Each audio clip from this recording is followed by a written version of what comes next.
Hello my happy family. কালিম্পংয়ের প্রত্যেকটা photo তোমরা খুব পছন্দ করেছো, তার জন্য থ্যাংক ইউ সো মাচ। আমাদের যাওয়ার পথেই এই ভিউ পয়েন্ট গুলো ছিল।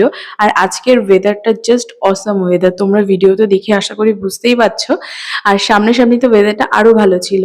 এক সময় পুরো মেঘ কুয়াশা ভর্তি হয়ে যাচ্ছে, আর এক সময় পুরো ঝলমলে রোদ, আকাশ পরিষ্কার ওয়েদার আমরা পাচ্ছি। এরকম ভাবে মিক্স অ্যান্ড ম্যাচের ওয়েদারের সাথে সাথে আমরা এই ভিউ পয়েন্ট গুলো এনজয় করছিলাম। প্রত্যেকটা জায়গার নাম না সত্যি কথা বলতে আমার এখন খেয়ালও নেই আর মনেও পড়ছে না, বাট তোমরা যে ট্যুর গাইডেন্সের আন্ডারে যাবে আশা করি এগুলো তাতে ইনক্লুড থাকবে। এটার নাম আমার মনে আছে মঙ্গলধাম। এটা শ্রীকৃষ্ণর মন্দির ছিল, যেখানটায় শ্রীকৃষ্ণর পুরো জীবনে যা যা হয়েছিল সেগুলো না খুব সুন্দরভাবে দেয়ালগুলোতে ড্রয়িং করা বলো বা মূর্তি হিসেবে ওগুলো প্রেজেন্ট করা ছিল, যেগুলো ভীষণ সুন্দর দেখতে লাগছিল।